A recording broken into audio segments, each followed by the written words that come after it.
He says that the fundamental shift that occurs at this point in Mesillas Yesharim, in essence, the general subject of the Sefer, achieving perfect service of Hashem, can be divided into two distinct parts. This is really exciting to me.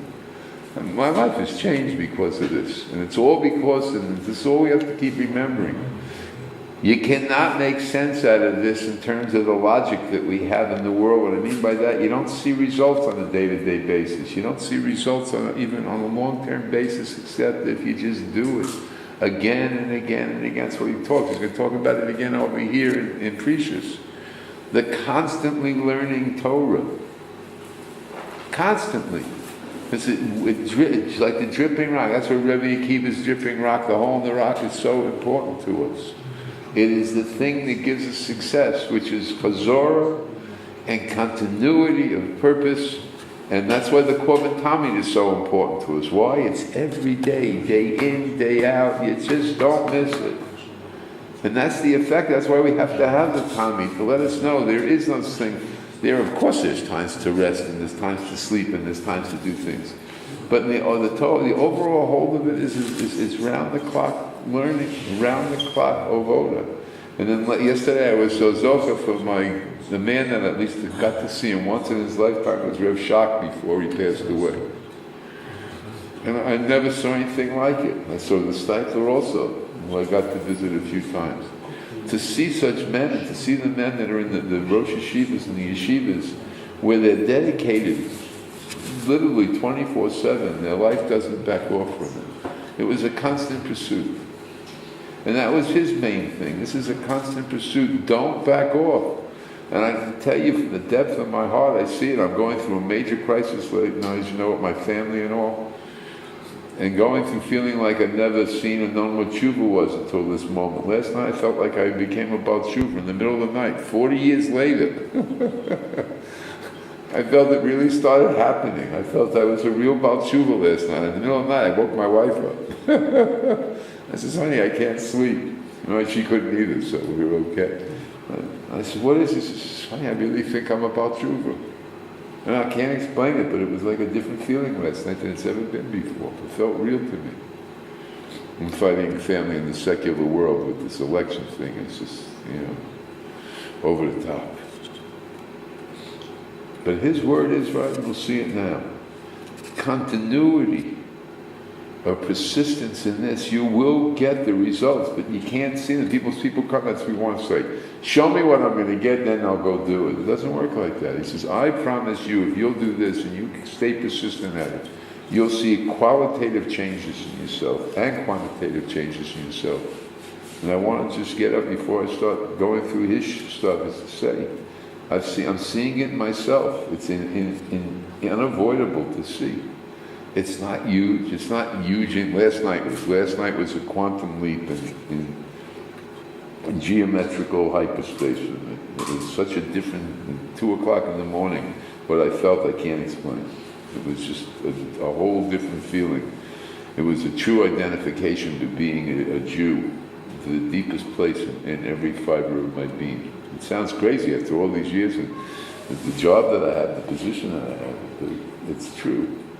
And I hold it's the Mesillas Yesharim, and it's now the Art Scroll has given us a Shari Tshuva. It's just incredible. It's taken it to a whole new level for us.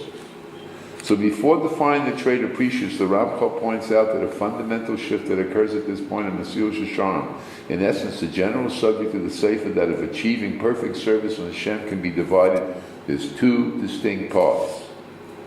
HaPrecious he techilas hachasidus. The trait of Parishus, this separation, this abstinence, as we're going to call it. And don't make any preconceived notion. All I have know from it is I learned in yeshiva in the early years, push your food away at the end of the meal. When you get to the end of the plate, you got that last bite, Precious is pushing it away, right? You're going to see it's much deeper. I have a new understanding that you started to awaken after all these years of doing that. And I did that. But this is something much, much, much different. And it's really quite awesome what the Precious means. So that's the first step. It's the practice, and that's the beginning of Hasidus up until now with Zahiris and Zrizas and Nikias. Watchfulness, right? Alacrity and and cleanliness, those are all inyanim in tzaddikius, to become a tzaddik, to get rid of the qualities in your life and move towards cleansing yourself up. This now, Precious, is going to be the start of Hasidus, which the Ramchal himself says in the beginning, in the Hagdama, that the purpose of this book, with all the levels you go to, the place to really settle in is to be a chassid. And God bless them. Baal Shem Tov and every chassid there is, that in a different terminology, chassid is an unquenchable, non-quenchable thirst to please God, to do the will of God in the world. It's the positive side of it. The trait of Precious is the beginning of the practice of Chasidus, and he writes down, the word Chasidus piety is used here in the general sense to refer to the stage in which a person goes beyond the basic obligations in the service of Hashem and achieves a deep connection to Him. Again, beyond his basic obligation in the service of Hashem and achieves a deep connection to HaKadosh Baruch Hu. There is also a specific trait called Chasidus, which is one of the steps of Reb Pinchas ben Yair. That's the brisa that we're basing all this on. It's a spiritual ladder, as we know. This refers to the stage in the general process of serving Hashem with extra devotion. It's going to be covered here, but that's the point. It's a desire, round the clock, what can I do to please God? And getting the pleasure from Him, getting nachas for yourself from the pleasure of being able to do this. The Ramchal goes on to say, V'tira shakol ma sheba'anu ad ata. You should realize that everything we explain in this work until now, hu mashim itzarech al ha'adam sheyeh tzaddik, is what a person needs to become a tzaddik, a righteous person, which is the quality of not doing any prohibitions of the Torah. But umekan ha'ala, from here and on, who? Sheyeh chasid. But from here on, the focus is the step necessary to become the chasid, the pious person, as he calls it. And he says, one who has attained all the traits to, and including the kiyas, has reached the level of tzidkiyas. At this particular point, I asked myself, wait a minute. We've been doing this for a while, and I've been doing this for a while, all of us together. But wait a minute. I don't quite have all the things. I don't quite have Zahiris and Zrizas and the key is down pat yet. So it's going to answer this. I was so happy to see this. I said, do I have to go back and start over again? Which certainly can't hurt, right? He's going to tell us that's not the way of these times. He says, grab what you can. Or can I not having accomplished what he really talked about, here his hint is that somebody has accomplished himself to become that tzaddik, right? Now he's going on to Hasidus. First get that level and then move on. And he says, one who has attained all the traits to and up to including the kiyas has reached tzidkiyas, a righteous person who properly observes all the laws of the Torah. That's the definition of tzidkiyas. He has successfully trained himself to pursue all the mitzvahs with alacrity through Zerizas, and to avoid all traces of sin through Zahiris and Nikiyas. The Chassid, however, out of the great love and awe of Hashem, seeks to serve Him with even beyond this level.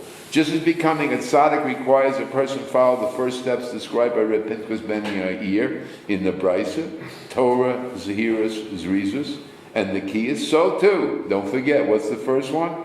Got to keep reminding yourself, it's Torah. Torah, Yom V'Layla. And you got to work yourself to do it. Doesn't come easily. It's not natural. It's not for everybody we're doing it. It's our test as Jews. It's the gift that we have. We will find ourselves elevated to a place we cannot possibly believe, but the only way to do it is to invest in what they say are the formulas. Otherwise, there's no way to make it. There's no way in the secular world, for sure, and in the religious world. Can't make up your own thing. It's constant. It's hard work. But he says, Taira, right? That's what brings the person to Zerizis, Zahiris, Zerizis, and the Kiyas. So too, becoming a Hasid requires one to follow an additional succession of steps. This process begins with Precious, right? So that was the thing that I saw, that I started saying, well, maybe, wait a minute, if it begins with that, but you have to, what about these other things? How far do you have to get in it? How perfected do you have to get? He answers it. He says, a Ramchal's introductory comments, he raised a question. If the remainder of the work is addressed to people who have already reached the level of tzidkiyas, Huh? That was the word that got me. You reached the level of tzidkias already. Well, I'd like to think that I'm doing well, but reaching the level of tzidkias, I won't dare even come near saying that, right? So therefore, what does he say? The people who have already reached the level of tzidkias and want to reach yet higher levels of spiritual refinement. Is there anything in it for those who have not yet attained the level of tzidkias? It's nice, you've learned it, you're doing better, you're improving, you're moving in the right direction, but tzaddik, you're not calling yourself yet. Rav Yisrael Salant, I was so joyed when I saw this.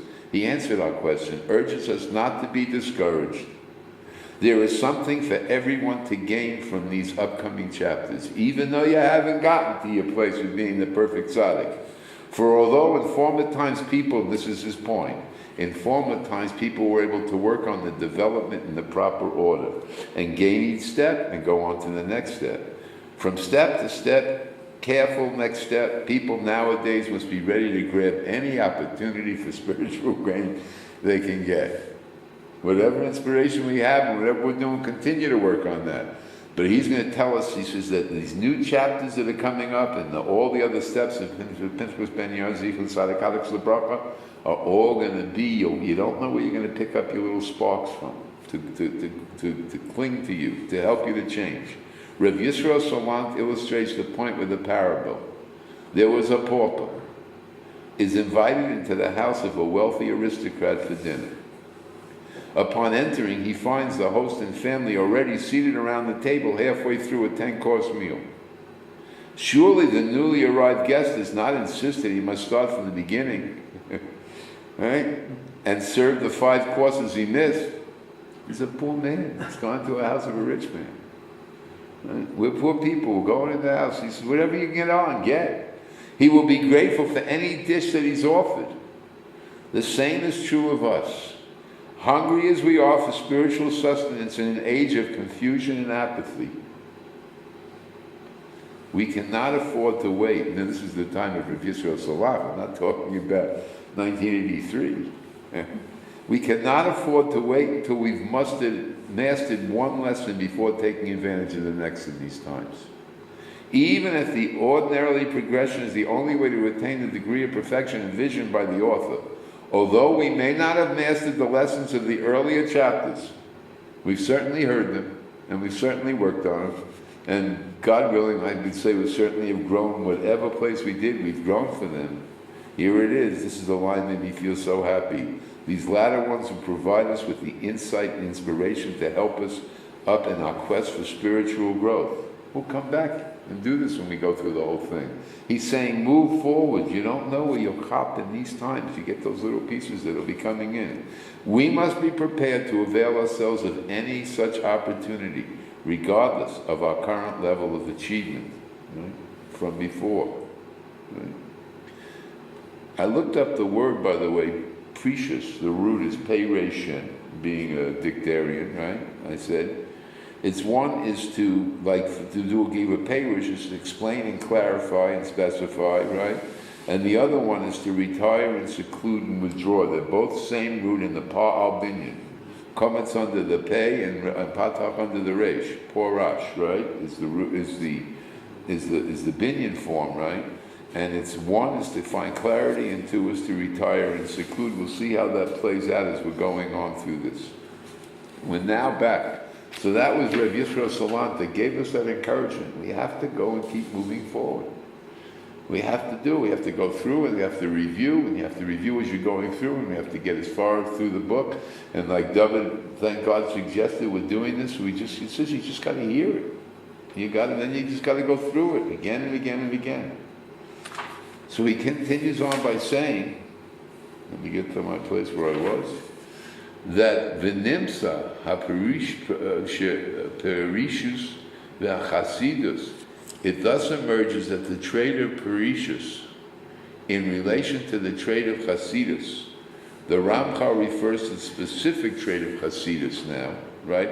As we learn in the later chapters of the book, 18 through 21, which is getting close, 26 is the total number of chapters of Mesillas Yesharim, not to the more general goal of Hasidus, serving Hashem with extra devotion mentioned above, but the term as he's using is a specific trait.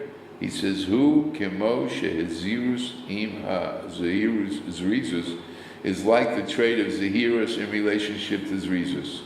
So we are going to see now that precious is going to be the positive side of Nikias. Shezeh bisur meira. For the one, precious, like zehirus, involves avoiding evil.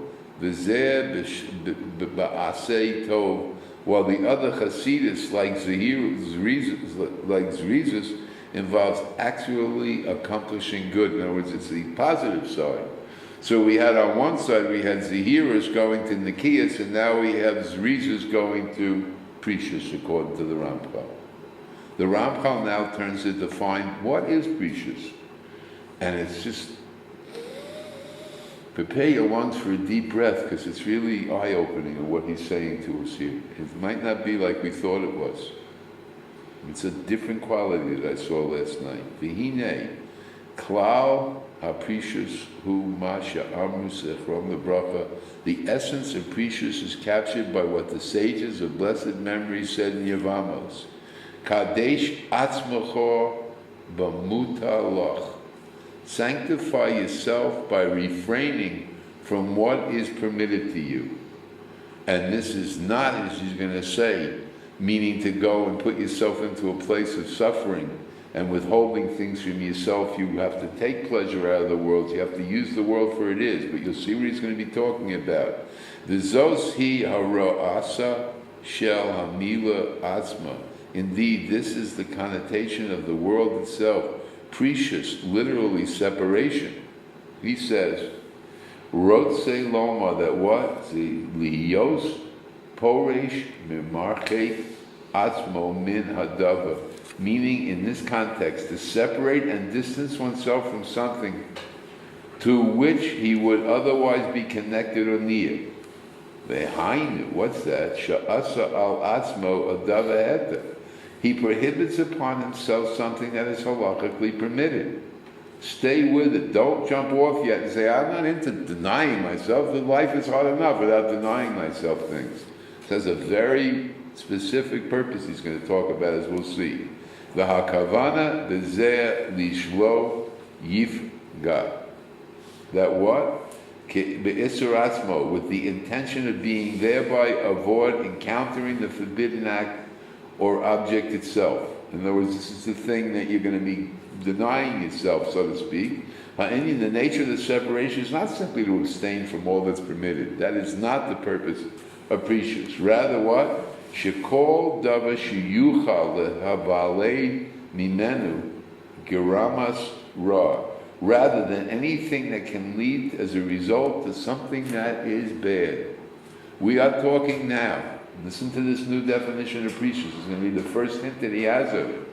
You have the Raisa, and then you have the rabbis building fences. This is human beings building fences for the fences that the rabbis built. To not even come close to that.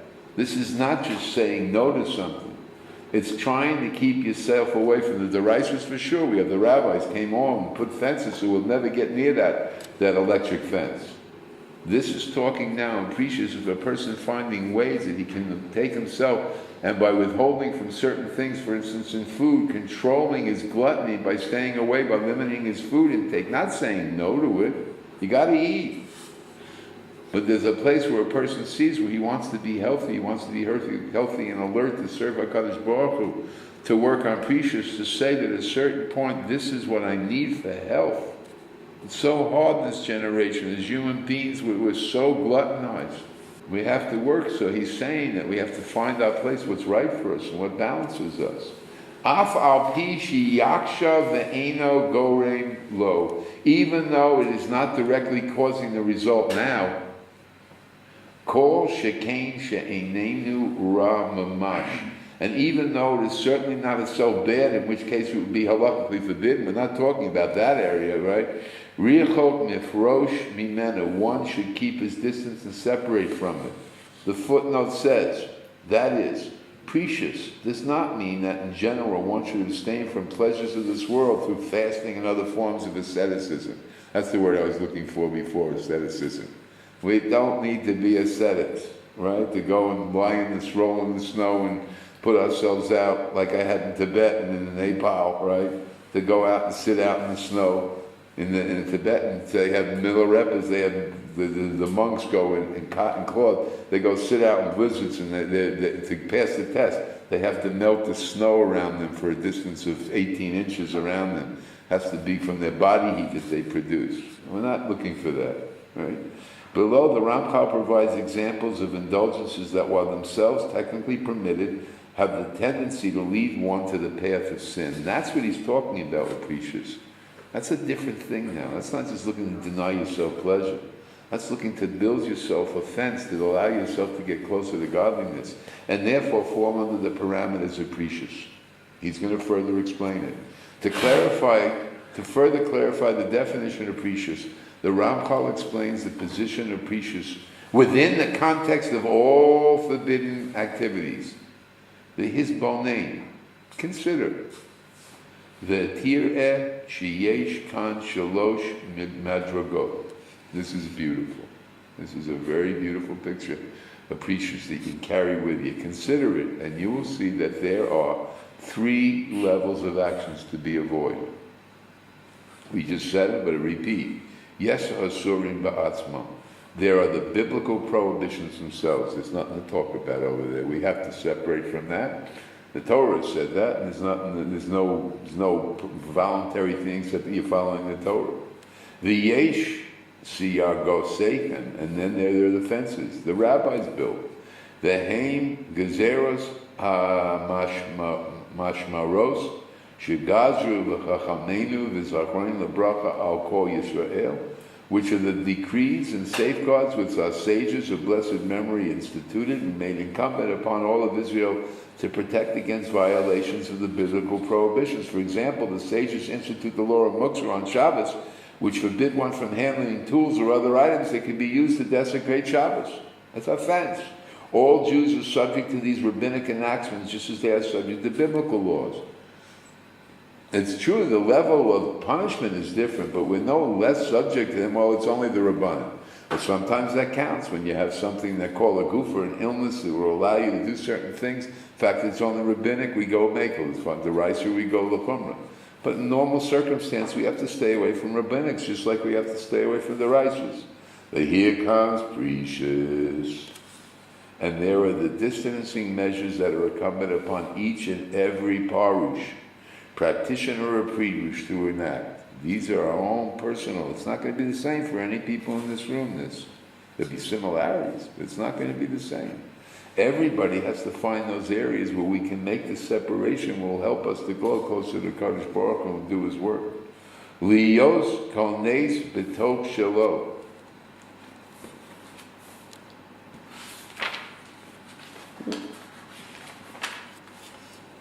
Ubone gederim la'atzmo. To withdraw in his own domain and build his own personal barriers. The Ramchal says, the Mishnaic expression of Avodah Zorah, for one who must build the wall between himself and his neighbor on his own property, is a beautiful one. Do you build right up to the line? He says, no. You build it in your property a little bit. Make sure that you're not going to impose upon him at all. For one who must build the wall between himself and his neighbor on his own property rather than on the border, in effect ceding some of his own property to the neighbor. You hear? The meaning of the phrase in this context is explained immediately. We're going to see it. But he took upon himself, he sacrificed in himself. He did a priesthood. He was permitted to go up to the border. But here he left a little bit for the neighbor. He left a little bit of room, a little breathing room. And he was responsible for that. Because it says, V'hainu dahaniach min ha'terim atzman. That is, he committed himself to forgave some of the things that were permitted to him, which is to go up to that borderline. Shalom ne'asaru l'chol Yisrael, which were not forbidden to all of Yisrael, neither biblically nor rabbinically. V'lifrosh mehem, and to separate himself from them, nonetheless, kedei shiyeh merachak min hara harchei gadol, so that he will remain very far from that which is bad, that is actually forbidden. The footnote says, a beautiful footnote, when the Ramchal states that the protective measure of precious are incumbent upon each and every parish to enact, here's the line. He does not mean that this practice is obligatory. It's not. You don't have to do it. Precious is not, you gotta do this. Rather, if one aspires to a higher level of service of God, it's just such a beautiful thought. This is not enough for everybody.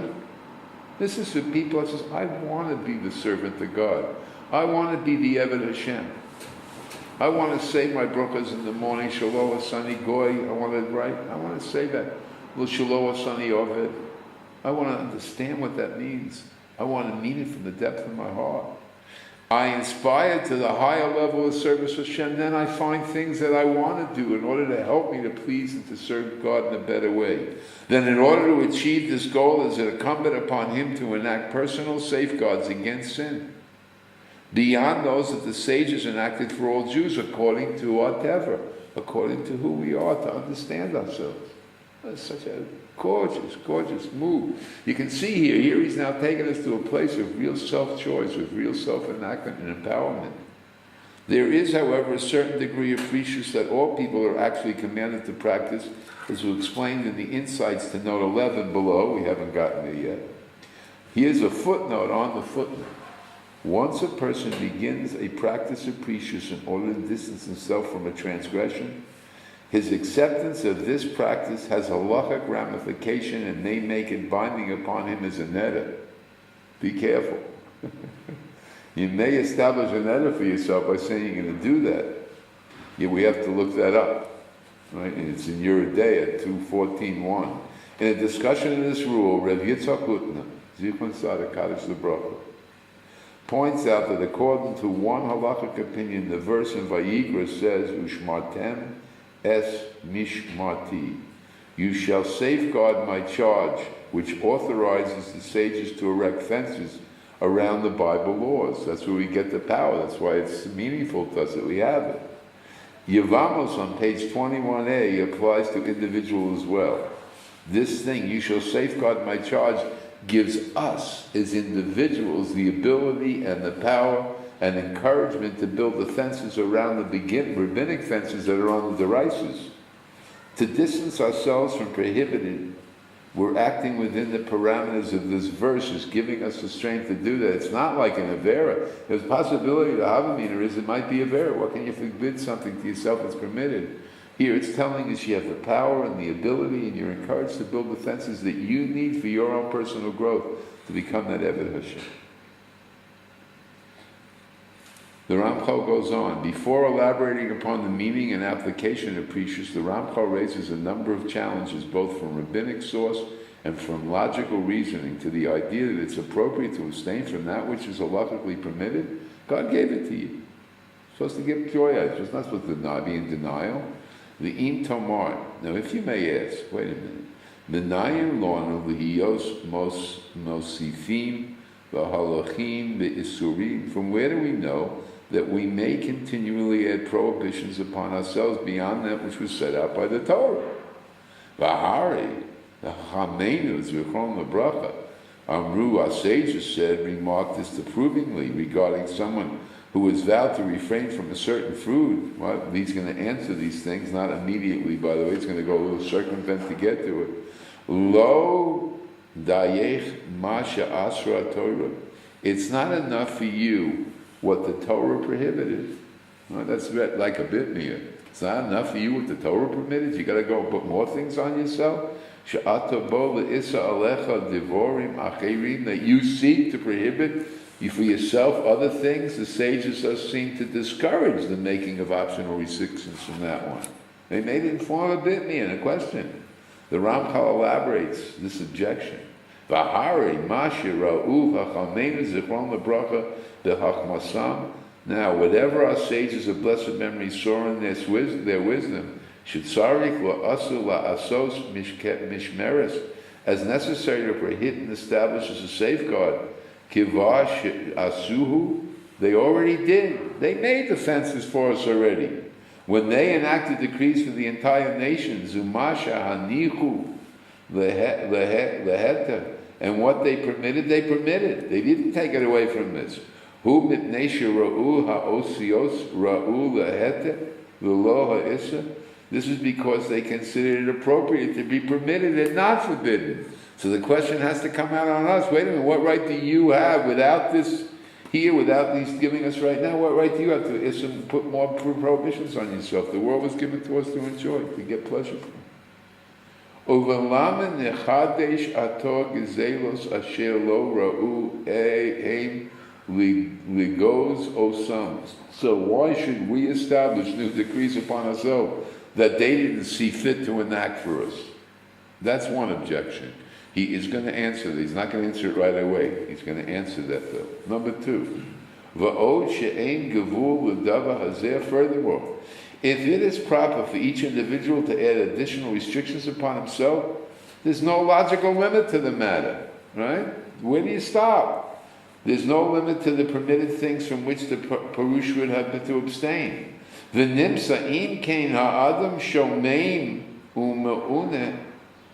And if so, it will emerge that a person who practices precious will be bereft and tormented. We're going to be suffering, denying all these things to ourselves. He said, "V'lo neh min ha'olam klal," and he won't take any enjoyment from the world at all.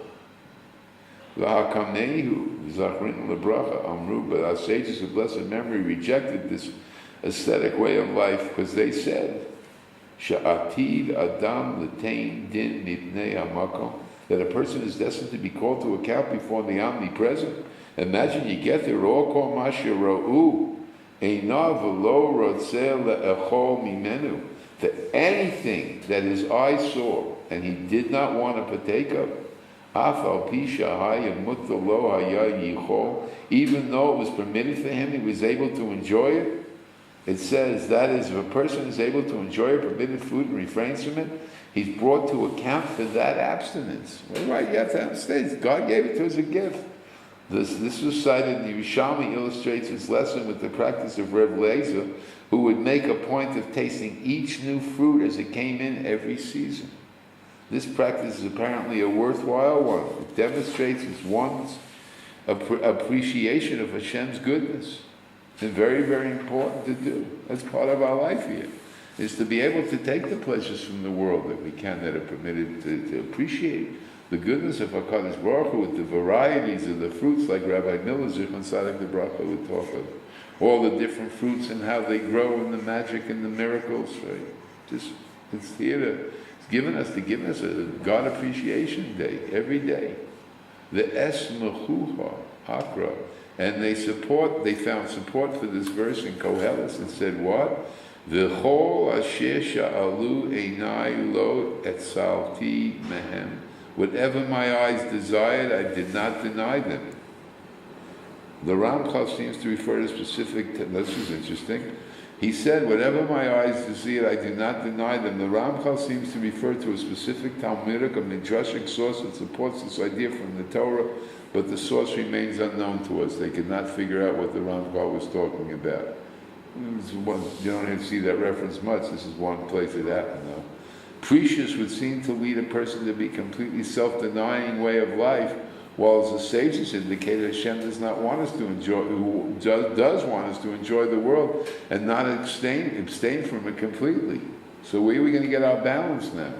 It's now going to begin on it.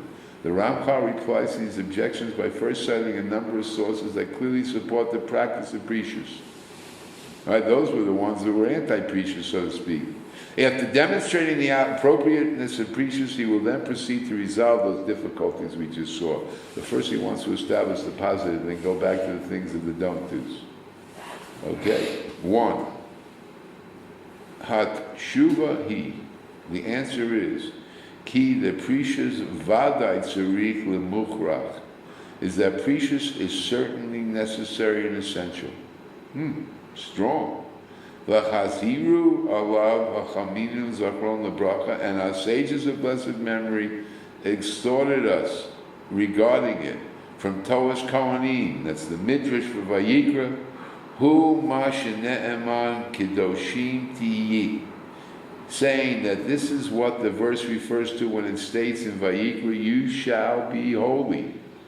And what's kadosh? Kadosh is separation. Precious tiye, it means you shall be people who separate yourself from material desires. Perushim.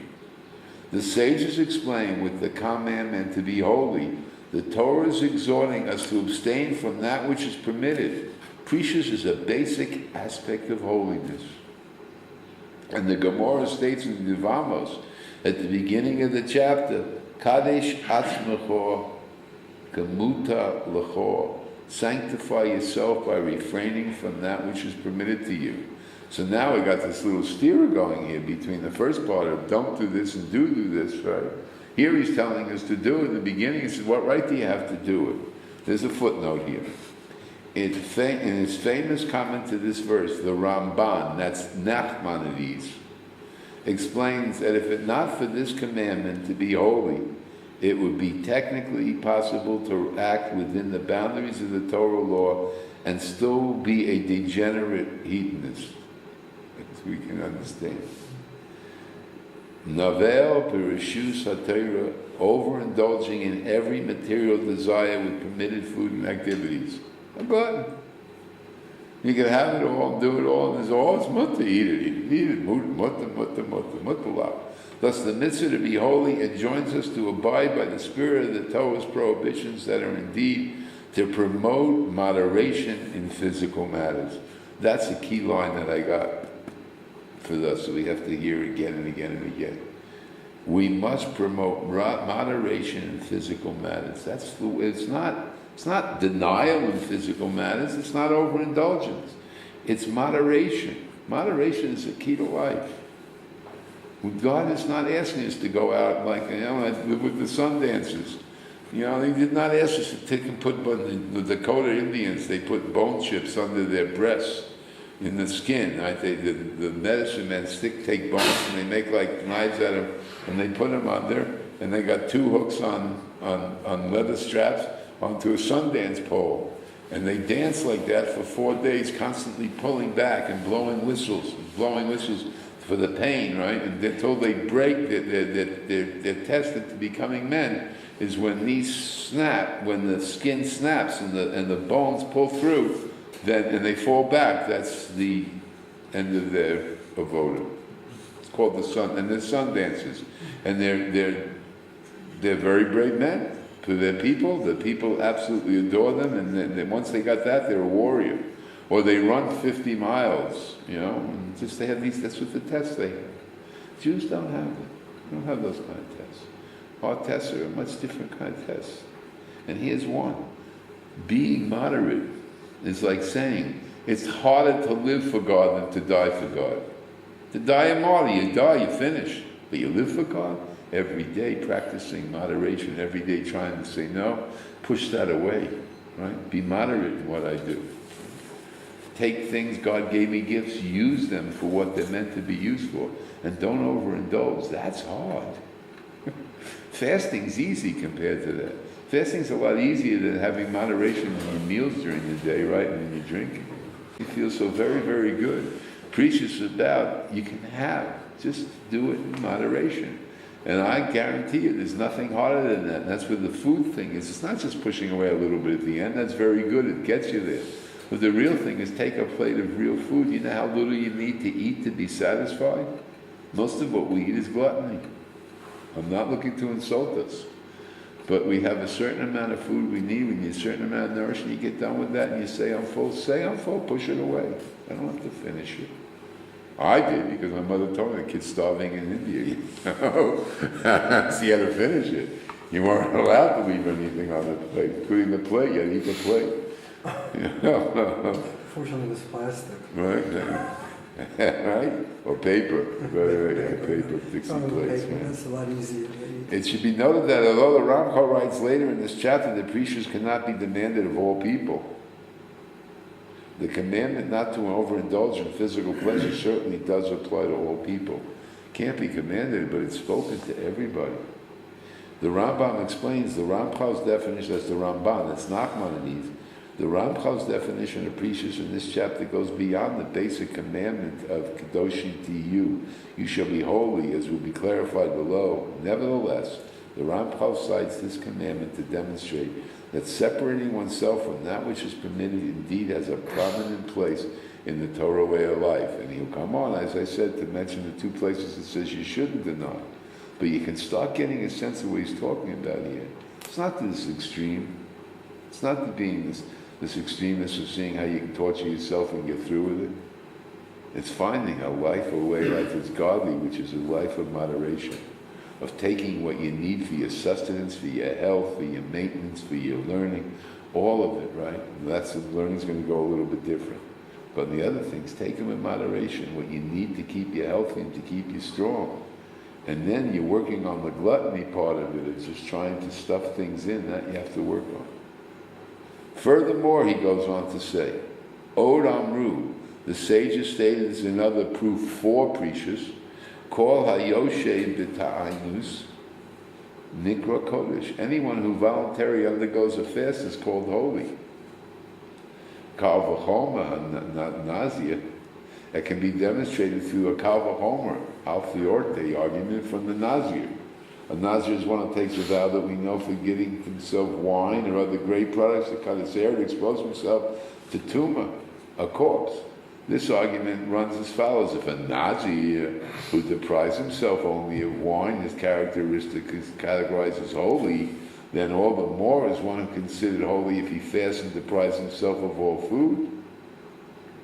Adam further, the sages said, Pesikta de Rav Kahana, what? Tzadik ochel lisova nafsho. When the verse states in Mishlei, a righteous person eats to satisfy his soul. It didn't say his body, it should have been his body.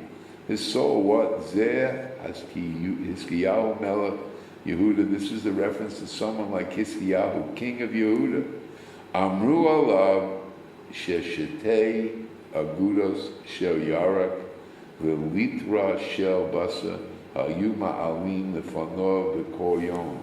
said of him that his servants would place only 2 bundles. This is a king now.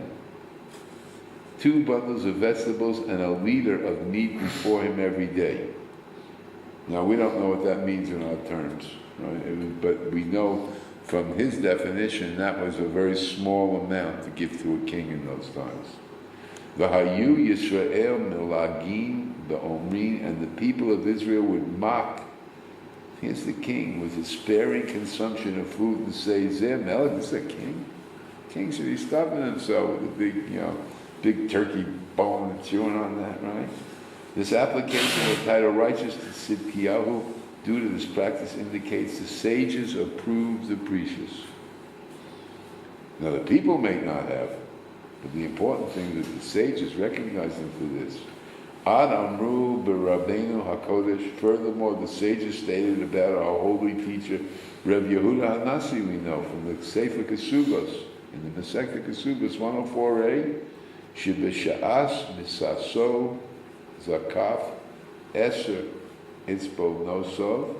At the time of his death, he raised up his 10 fingers heavenly, V'omer Gilui Yodea Lefonecha, and said to Hashem, it is revealed and known before you, I toil with my 10 fingers, with all my strength, in the study of Torah. This is Holy Rebbe Yehuda Nasi. Shalom ne'enesi min ha'elam hazeh afilu ba'atzba ketana shali. And that I did not benefit from the pleasures of this world, even in proportion to the toil of my little finger. That was famous Rabbi Yehuda Nasi. He had wealth unlimited, and it wasn't for himself. And he did. What was his quality? You have to say he did precious. He had it all around. It was abundant. He had chocolate cakes and moose pies and all things. Right? He didn't take it for himself. Furthermore, the sages stated in Talya Devei Eliyahu, Rabbah 26, and it's cited by Tosfos in Kesubos, Ad sha'adam yispalel ad divrei Torah, she yizbansu b'toch me'av. Before a person prays, that words of Torah should enter his innards. Yispa'el al achila ushtiya shelo v'nikso b'to me'av. He should pray that fine food and drink should not enter his innards. The Ramchal sums up the import of these sources and says, Hein kol eila ma'amrim omrim b'perush. All of these statements of the sages teach explicitly tzarich lefrishus lahachova bo, that we need for precious and the obligation to engage in it. We must to get ourselves to the place of moderation. The emnan al kol panim. However, at any rate, tzarichin anu letaretz mima'amrim be'morim hefach zeh. We still need to resolve the statements cited about that apparently indicate the opposite. Those are the first ones. The Ramchal reconciles the various sources and says, the inyan hu. However, the understanding of this subject is as follows: Ki vadai chilukim rabim v'ikarim yesh b'dava. Certainly there are many fundamental distinctions regarding this matter. Yesh precious v'nimsavinu bo. That is, there is a kind of precious that we're commanded to adopt. The yesh precious shahazaharinu alav b'bilti hakashel bo. And there is another kind of precious that we were warned against not to stumble into. The Ramchal will elaborate later in the chapter. It's not only unhelpful to engage in. It's not only not helpful to engage in the wrong forms of precious. It is a sin. It's an avera to do so. V'hu ma she'amru Shlomo HaMelech alav shalom. And it's about this wrong kind of precious that Shlomo HaMelech, peace be upon him, that's this week's Haftorah, by the way, is the ascension of Shlomo behind David, right? And this is from Koheles. He says, Al tiyei tzadek harbe. Do not be overly righteous. While precious is a worthy practice, we are warned not to engage in it in an inappropriate manner, as shall be explained. One who does so, in the words of Shlomo HaMelech, is being overly righteous.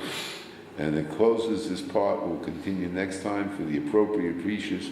The sages' statements praise the precious refer to the appropriate kind of precious which we're about to take up, while those statements disapproving of abstinence refer to the inappropriate kind of precious, as will be explained. So we'll see the first part where he said this precious was not.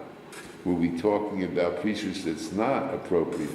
And the second part that pushes for the precious, where we're talking about moderations and things, that is appropriate. And he'll make the distinction in the next section of which are appropriate and which are inappropriate. Oh.